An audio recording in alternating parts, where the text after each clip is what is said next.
What if you could quit your 9 to 5 and build a YouTube career from zero? Well, it took me less than 2 years to quit mine, and now I get to do YouTube full time working with some of the biggest entrepreneurs in the world. So in this video, I'm going to walk you through a 5-step blueprint that you can use to take your YouTube career from zero and scale fast with no budget required. By the way, some of the things that I'll cover in this video come with a free guide which you can find linked in the description below. So here's the old way that people start YouTube. They make videos about whatever pops into the head whenever they feel like it. But that's exactly what happens when you upload videos without a clear why. You waste time, you burn out, and you end up stuck without getting the results that you dreamed of. Now, here's the quick fix to that, and you literally just need a pen and some paper. Now, the first thing that I want you to do is write down why you want to do YouTube. Is it to quit your stagnant desk job, build a business around your passion, or to provide financially for your family? Whatever it is, be brutally honest with yourself and get it written down. Now, you're not writing a novel here, you're literally just writing a few bullet points that will fire you up every single time that you come to read them. Now, the second thing is you want to ask, who exactly am I making content for? Is it for busy professionals who need quick tutorials? Is it for beginners who need clear step-by-step lessons? Or is it people that need inspiring and motivating to achieve more? Whatever it is, write that down too. Now, the sharper you define your who, the easier the what your video topics, basically the niche that you're creating videos within, will become. And it's these two things that every single idea, piece of messaging and video that you upload should point towards. So once you have a crystal clear why, who and what, we can move on to filming videos on a budget of zero. Now, I'm going to show you everything that I would use if I had to start again from scratch. And the thing is, you probably already own all the things I'm about to show you anyway. And the first thing you need is probably the thing that you're watching this video on anyway, and that is your phone. Now, you're probably not aware, but an iPhone has been used to film loads of different movies. And the thing is, your iPhone or even your Android shoots perfectly good A-roll. And all you need to do to get perfectly good A-roll for a video on YouTube is shoot your video in landscape and at eye level as well.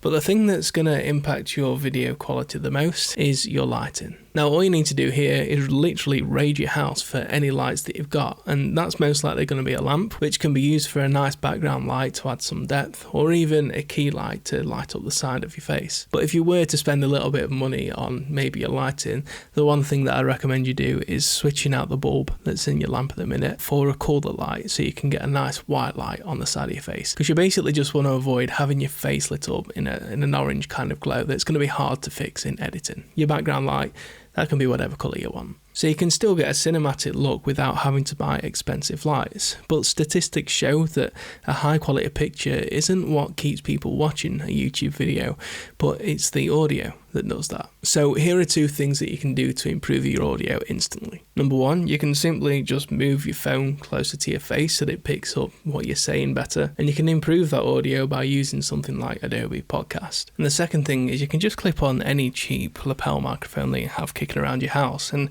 I just use this Boya lavalier microphone, which I think I got for around $12 or $14 on Amazon, but they do get a very good sound for the price that you pay for. Now, high quality video does two things. It boosts your credibility because you look more professional, and it builds trust because viewers see that you've put effort into your video. But these aren't the things that keep people watching. So let's move on to what I would say is the most impactful part of your video, your idea. A lot of creators make the mistake in thinking, I love blank, so people will too, which can be the case sometimes, but thinking like that means we end up putting ourselves before the viewer, which can lead to less clicks and a worse performing video. So one way to do this is to frame your videos around 3 of their core problems. So for example, a productivity channel could focus on procrastination, lack of motivation, or discipline. But when coming up with a video idea, just simply ask, does this video help to answer or solve at least one of these core problems? And if it does, then you can move on to the part of your video workflow that's going to have the most impact on your retention. Authentic videos have been performing well on YouTube since early 2024,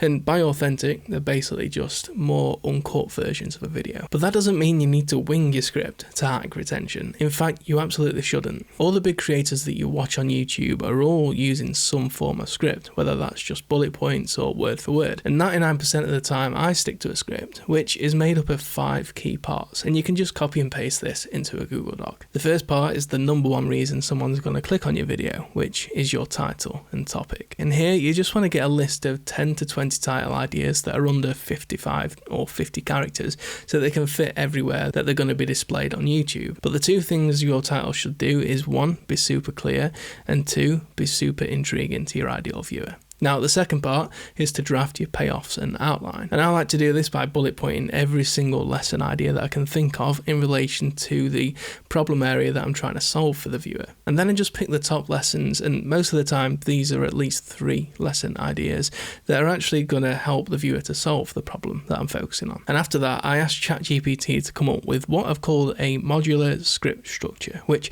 sounds super fancy, but it basically just means that ChatGPT can put your brain dump writing into a structured framework that actually works for YouTube. Now, you can get the prompts that I use down in the description, but the writing that you give ChatGPT doesn't have to be perfect. It just needs to be something that ChatGPT can work with. After that, it's literally all about filling the gaps. So for each lesson or module, most of the time I fill it out using the PASS framework, which is problem. So start each lesson with a problem, basically the reason you're sharing this lesson in the first place, and then amplify the problem. So basically show viewers what life would be like without the solution. Then you want to give your viewers an actionable solution, and you can do this through stories, frameworks, examples, systems, strategies, advice.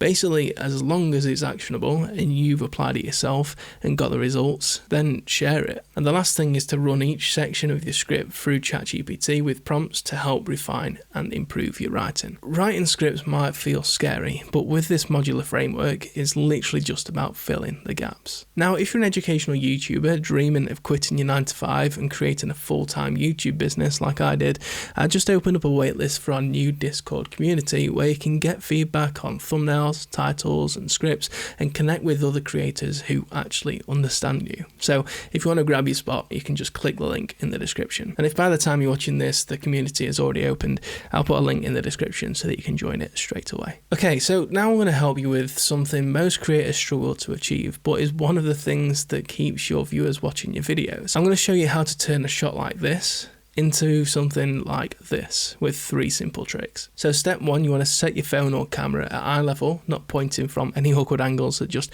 make it look a bit weird.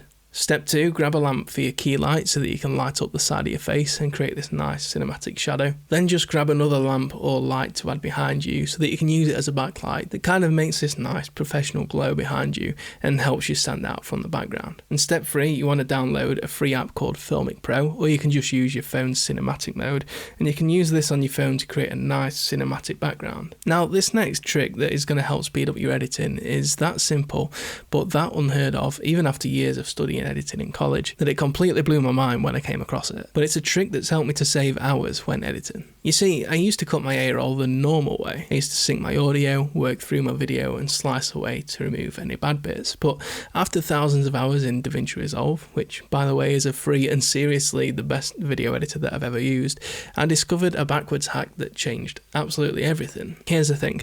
Everyone edits front to back, so they have to go through the awkward pauses, the stumbles, and the bad takes before they even get to the good stuff, which means you're wasting your time on clips that you'll never use. So what should you do? You just load in the A-roll, sync the audio, and start from the end of your video, and from there you just trim backwards, and as you do this you're able to grab the gold first, then you just skip past all the bad takes. It goes against everything that they taught me in editing classes, but it's actually just smart editing. But this technique is just one of hundreds of different things that I've learned since starting a YouTube channel from zero. In fact, in this video right here, I go through 40 of the top lessons that I've learned since joining the platform in March 2023. And I wish I'd learned every single one of the lessons in this video a lot sooner, because it would have helped me to save years of trial and error. So if you want to check out these 40 lessons, you can click this video right here.